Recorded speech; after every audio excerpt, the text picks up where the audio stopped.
자, 여러분 안녕하세요. 오늘은요, 혈관에 플라크가 있어서 칼슘제를 못 먹겠어요 라는 주제입니다. 자, 여러분 그 혈관에 고혈압이나 이제 당뇨가 오래되다 보면 요 혈관에 이제 때가 끼일 수가 있습니다. 요렇게. 예, 요걸 이제 플락이라고 하는데요. 플락. 영어로는 이렇게 플락이라고 하고, 한국말로는 이걸 동맥경화반 이렇게 얘기합니다. 동맥경화반.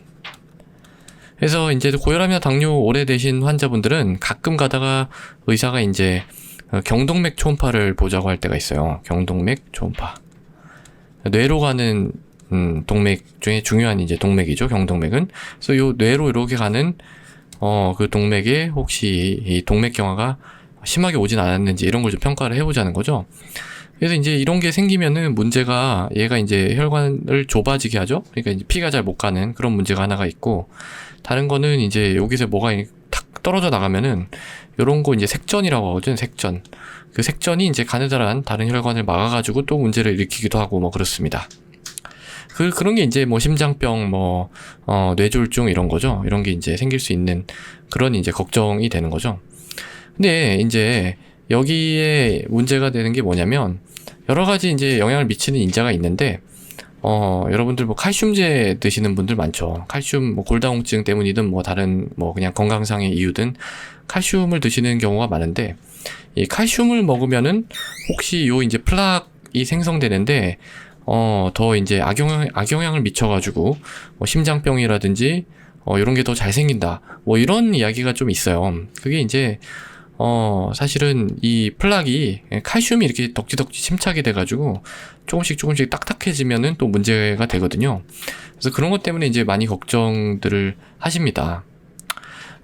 근데 이제 이거는요, 조금 논란이 있는 부분이에요. 굉장히 논란이 많은 부분입니다. 이게 의사에 따라서 의견이 다른데요. 어떤 사람들을 뭐 얘기를 들어보면은 뭐 그게 맞는 소리다 이렇게 얘기를 하기도 하고, 또 어떤 다른 연구를 보면은 뭐 별 상관이 없다 이렇게 얘기를 하기도 합니다. 또 어떤 데서 뭐 남자에서 더 심하다, 아니다, 뭐 남녀 다 똑같이 뭐 그런 게 있다. 근데 또 어떤 데서는 이 칼슘을 먹으면 오히려 이 어떤 심혈관 질환을 예방한다, 뭐 이런 결과도 있어요. 상당히 이제 헷갈리는 건데요. 그렇다는 얘기는 이제 뭐냐면, 이거는 아직 좀 명확하지 않다라는 뜻입니다. 명확하지 않다. 앞으로 연구가 더 돼야 되는 분야죠. 명확하지 않으니까. 이럴 때는 이제 어떻게 해야 되느냐? 예. 좀 권위에 기대는 겁니다. 권위에. 자, 우리나라와 세계를 통틀어서 가장 권위 있는 그런 병원이라든지 그런 기관들, 그런 데 기대는 거죠. 그래서 이 입장을 갖다가 좀 명확하게 표명한 데가 이제 메이오 클리닉이라고 하는 곳이 있습니다. 메이오 클리닉. 여기에 얘기를 한번 들어볼게요. 뭐라고 하냐면은, 논란이 많으니까 정리를 딱 해줬는데 세 가지로 정리를 했어요. 세 가지. 자, 첫 번째, 만약에 칼슘제를 먹는 경우, 칼슘제만을 먹는 경우는 그런 가능성이 좀 있을 수도 있다. 예, 이런 플락이 좀 더 형성이 돼가지고 이렇게 안 좋은 그런 가능성이 있을 수도 있다. 이렇게 얘기를 하고 있고요. 근데 이제 두 번째는, 칼슘에다가 비타민 D를 같이 먹으면 뭐 괜찮을 수도 있다. 애매하죠. 괜찮다 이런 게 아니라 괜찮을 수 있다, 괜찮지 않을 수도 있다는 뜻이에요. 그렇지만 칼슘제만 먹는 것보다는 좀 낫다라는 거죠. 비타민 D를 같이 먹으면. 근데 세 번째는 뭐냐면, 근데 이런 뭐 칼슘이라든지 비타민 D 같은 거는 전부 다 보충제잖아요. 근데 그런 게 아니라 이걸 음식으로 섭취하면 그거는 괜찮다라는 겁니다. 예. 그래서 가장 좋은 거는 음식으로 이제 칼슘을 섭취를 하는 거예요. 그러니까 뭐 칼슘 많은 음식 뭐가 있나요? 칼슘 많은 음식, 예, 우유, 요구르트, 뭐 치즈 이런 거죠. 치즈, 또 생선, 해조류, 뭐 그다음에 콩 종류, 콩 두부, 그런 것들입니다. 예, 시금치도 그렇고요. 시금치도.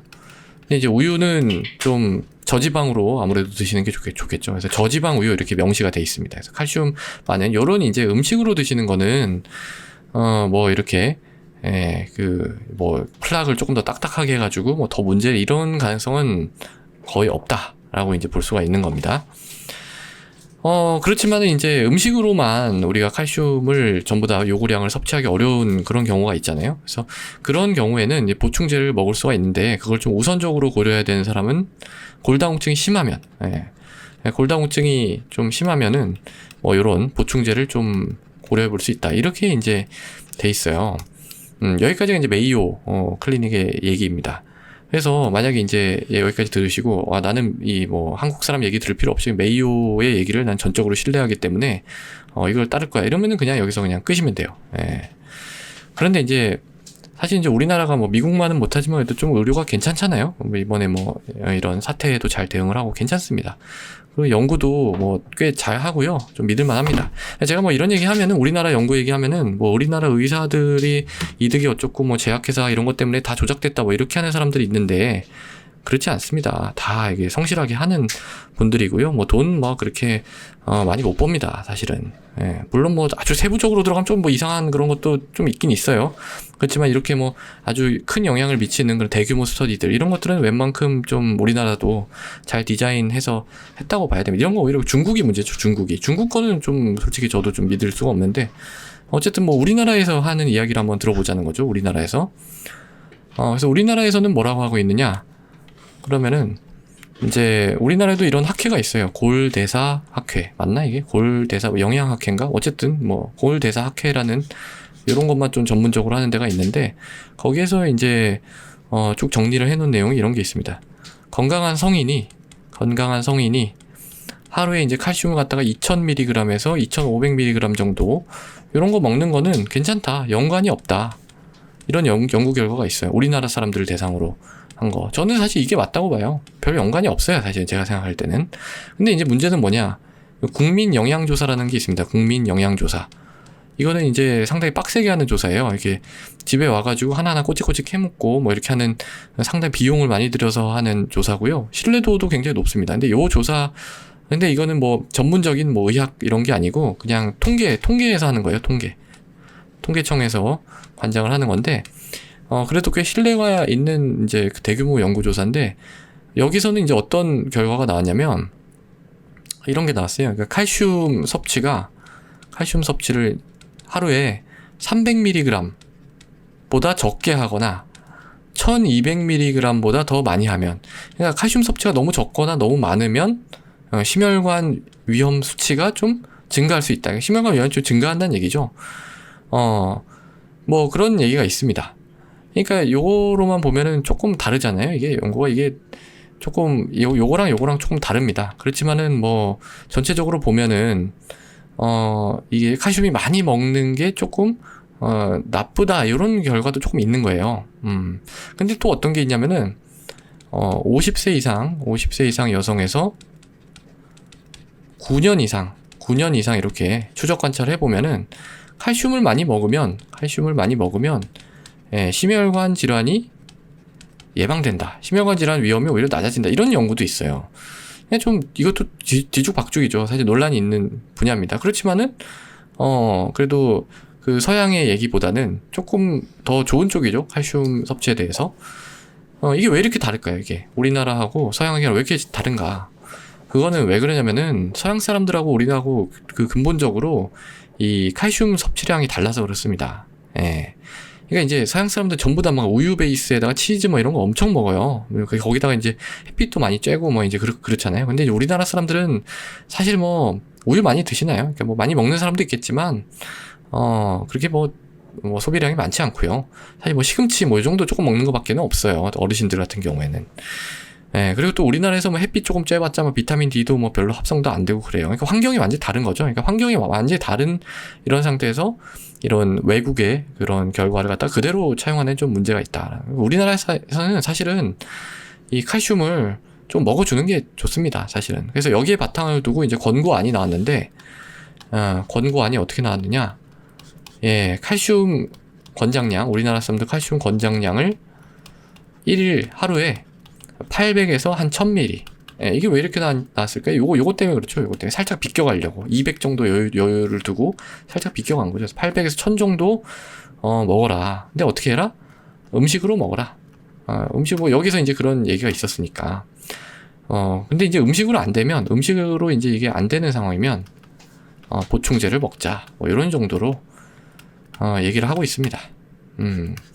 자, 여기까지가 이제 또 우리나라 이 골대사 학회의 얘기입니다. 근데 사실 제 생각을 좀 말씀드릴게요. 제 생각은 약간 달라요. 제 생각은 이제 어떤 생각이냐면요. 우리나라에서는 사실 이게 뭘 생각해 봐야 되냐면 이 생리학적인 걸 생각해 봐야 되거든요. 생리학적인 거. 사실 뭐 이건 제 생각이니까 뭐 그냥 흘려 들으셔도 되는데, 이게 칼슘이 우리가 먹는다고 해서 이게 피로 가가지고 여기에 이렇게 쌓인다? 사실 이거 자체가 사실 말이 안 되는 겁니다. 왜냐면은 이거는 기본적인 전제를 뭘로 깔고 있는 거냐면, 우리 몸에 칼슘이 흡수돼서 이 피로 가가지고요, 이 피에 칼슘을 올려가지고 그래야지 이제 이 플락을 만들잖아요. 근데 이런 개념이 아니에요. 왜냐면은 칼슘이라고 하는 건 피에서 돌아다닐 때 이게 엄격하게 조절을 받거든요. 이게 바로 우리 몸의 이제 항상성이라고 하는 겁니다. 항상성. 예, 우리 몸에서 항상 일정하게 유지해야 되는 그런 것들을 일정하게 유지하는 그런 거죠. 온도, 체온 같은 거. 그다음에 또 뭐가 있을까요? 뭐 전해질, 이제 소듐, 포타슘 이런 거 다 일정하게 유지를 하고 있고요. pH, 우리 몸에서 일정하게 유지를 하고 있고, 혈압도 일정하게 유지를 하고 있죠.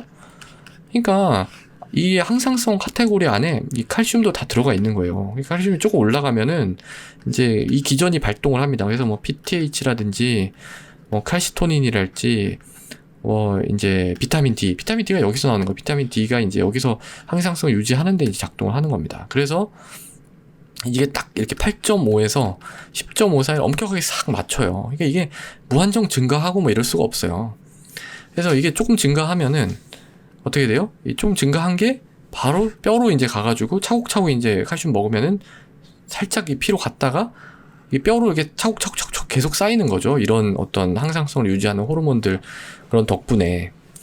그러니까 이게 뭐 칼슘이 많아지면은 이게 피에서 뭐 이게 이게 사실이니까 그러다 남으면 어떻게 해요? 남으면 다시 소변으로 버리면 되는 거잖아요. 이게 이제 과정이에요. 예. 그러니까 이제 이런 걸 생각을 해보면 사실 뭐 이게 그렇게 영향이 크게 있을까? 저는 아직도 조금 이거는 좀 의심스럽다. 라는 입장입니다. 그러니까 이것도 말이 안 되는 거죠. 만약에 음식으로 섭취하면 좋은데 뭐 칼슘제를 섭취하면 안 된다? 이것도 사실은 그러면 조금 뭐 이거 생각을 해봐야 되는 거 아니에요? 그러니까 음식으로 섭취하면은 뭐 거기에 칼슘이 조금 들어있어서 뭐 괜찮고, 이건 많이 들어있어 안 되고, 그럼 이것도 그 용량을 먹으면 괜찮은 거네요. 논리적으로 이게 말이 안 되는 겁니다, 사실은. 예. 그러니까 제 생각에는요, 너무 많이 먹는 거 있잖아요. 막 뭐 권장량이 요 정도인데 이거에 뭐 또 좋다 그래가지고 엄청 드시는 분들이 있어요. 뭐 3배, 4배, 막 10배 막 이렇게 드시는 분들이 있는데, 이건 비타민 C 같이 막 그렇게 그런 거 아니고요. 딱 권장량만큼 그렇게 드시면 좋고, 음식으로 드시면 좋죠. 음식으로 드시면 좋은데 뭐 그걸 이 칼슘제 먹는다고 해서 이게 뭐 나빠져가지고 뭐 문제가 되니 뭐 그런 거를 너무 걱정할 필요는 없다고 생각해요. 예, 특히 우리나라에서는 해당이 별로 없다 이렇게 생각을 합니다. 근데 이제 현실은 다르죠. 그래서 오늘 왜 이 얘기를 하게 되냐면은, 오늘 오신 분 중에 한 분이 골다공증이 있는 분이셨어요. 골다공증이 있고 T스코어가 이제 마이너스 3.0. 꽤 낮은 겁니다. 우리가 이제 마이너스 2.5보다 아래로 가면 약 먹자, 이렇게 약 먹거나 주사 맞자 이렇게 얘기가 들어가는데, 마이너스 3.0이면은 뭐 꽤 있는 거예요. 근데 이분이 플락이 있어요. 이분이 이런 플락이 이제 경동맥에 있는데, 이거 뭐 보일랑 말랑 합니다. 2mm 막 3mm래요. 2mm, 3mm면은 이거는 뭐 있긴 있는 거예요. 있긴 있는데, 예, 좀 보일랑 말랑해요. 그래서 제가 얘기를 했죠. 아니 뭐 이거 좀 칼슘 드셔도 뭐 큰 문제 없다 이렇게 이제 얘기는 했는데, 근데 이제 너무 걱정이 많으신 거예요. 이 플락이 이게 막 나는 심장이 중요한데 막 이제 이렇게 생각을 하시는 거죠. 그럼 뭐 어떡해요. 뭐 제가 의사가 뭐 이런 거를 강제할 수는 없는 거죠. 알아서 하시라고 했죠. 뭐 제가 뭐 억지로 뭐 이걸 뭐 그럴 건 아니잖아요. 예. 근데 이제 좀 이런 부분이 있다라는 거고요. 모든 이제 이런 연구 결과라든지 이런 권장 사항들 그런 거 볼 때는 조금 어떤 우리가 알고 있는 상식적인 논리 이런 거에 좀 비추어서 한번 해석을 해볼 필요가 있을 거라고 생각을 합니다.